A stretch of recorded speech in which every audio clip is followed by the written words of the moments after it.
Ladies and gentlemen, official partner of NFC Darte Component, sponsored by 1xBet. Ladies and gentlemen, this fight is a 3-round of NFC light heavyweight division. Ladies and gentlemen, let me introduce the fighters. Introducing you first, fighting out of the blue corner. This is a professional debut of the fighter. He stands 183 centimeters tall, official weighing 93 kilogram, fighting out of Nur Sultan, Kazakhstan. Ladies and gentlemen, please welcome Olshas Abzaliyev.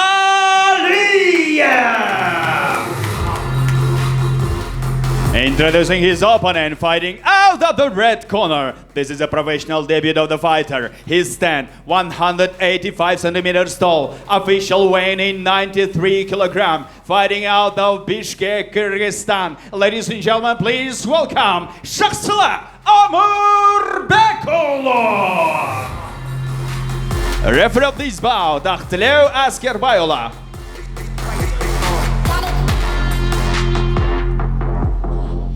Мені мұқият тыңдаймыз, топтан кейін жұмыс жасамаймыз. Ережені білесіңдер, ережені сақтаймыз. Бұрыштарымызға сәттілік. Барлық жекпе-жекке дайын. Ақтілеу Әскербайұлының рұқсатын күту ғана қалды. Жартылай ауыр салмақ, яғни 93 келіге дейін. Абзалиев Олжас, Қазақстан, Жақсылық Өмірбекұлы, Қырғызстан. Тапталда төреші, бас төреші, жауынгер, ұста! Алғашқы раунд.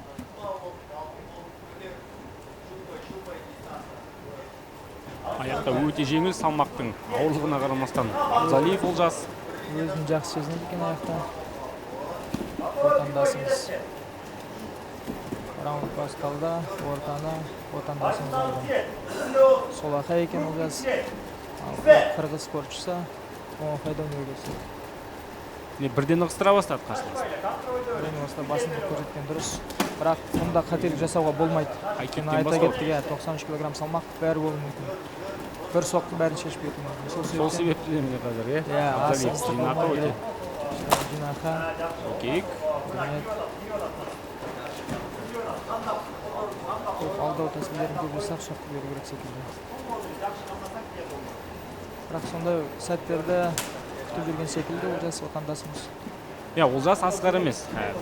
Өзіне бір ыңғайлы сәтті күтіп жүр, немесе соққы жасауға, немесе қарсыласын партерге құлатуға әдіс іздеп жүрген сияқты. Бұл жігіттің жекпе-жек сайысындағы өнерін көрген болатынбыз. Стилі күреске негізделеді. Өте жақсы күресе алатын спортшылардың бірі, сондықтан сондай бір мүмкіншілікті қарастырып жүрген болуы керек. Қырғыз спортшысы аяғының бағын сынап көріп жатқан секілді. Лоу-киктерді көп қолдана бастады. Олжас бауырымызға алдын қолмен көп жұмыс жасау керек секілді. 1,5 минутта уақыт артта қалды. Енді кішкене іске кірісу керек сияқты. Жақсы.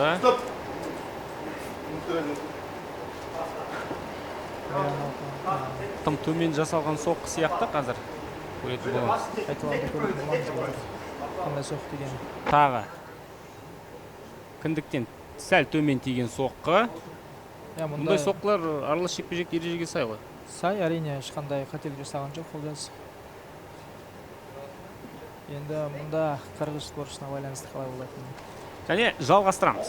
Сәл үзілістен кейін 3 минуттай уақыт бар әлі. Ал Абзалиев енді кірсе бастаған сияқты. Біраз ығыстыра бастады.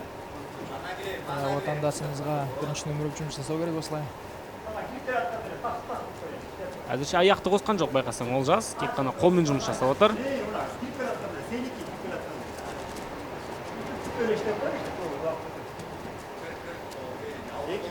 Алдың қолының көп алдау жасау керек секілді.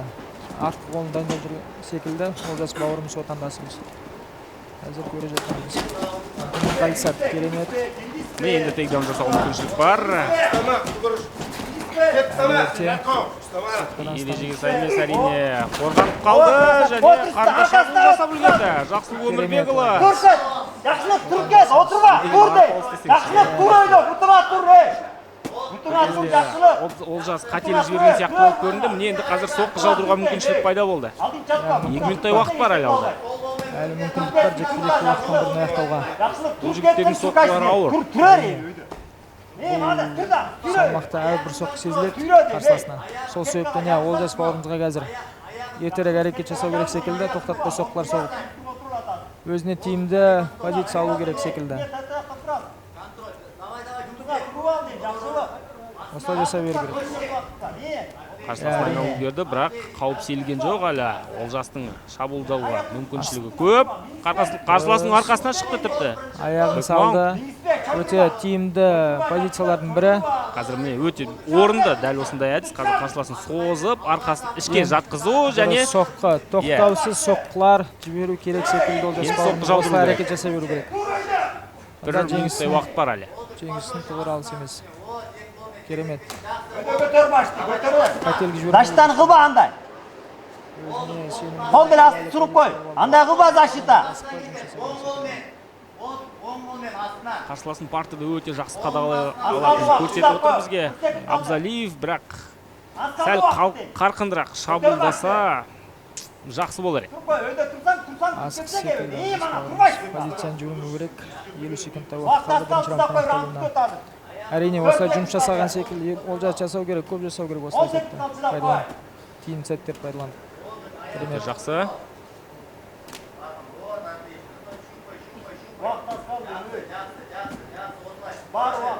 Тымас соққы жаудырып жатқан сияқты. Тіпті сондай бір қарсыласына зақым келтіріп алмайын ба деген бір ой бар сияқты болып көрінді бізге. Абзалиевтің Аяққа тұрды, қырғыз спортшысы.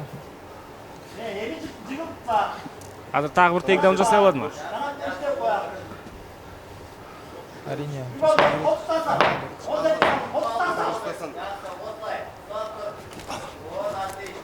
Керемет.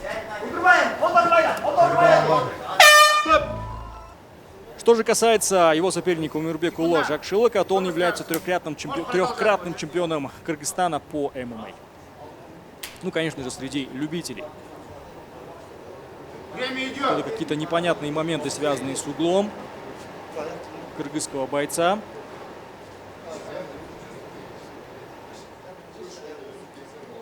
Интересно, что же там происходит. Возможно, видимо, пролили воду. Да, возможно, да, пролили воду именно в перерыве между раундами. Между прочим, прозвище Абзалиева Олжаса Аю, в целом он полностью оправдывает свое прозвище Аю. Как ты думаешь? Да, очень такой собранный. Идеально подходящий для категории до 93 килограммов Олжас Абзалиев. Я думаю, что прозвище он свое полностью оправдывает. Итак, второй раунд. Или все-таки не будет второго раунда? Что происходит? Оппонент отказывается продолжать бой.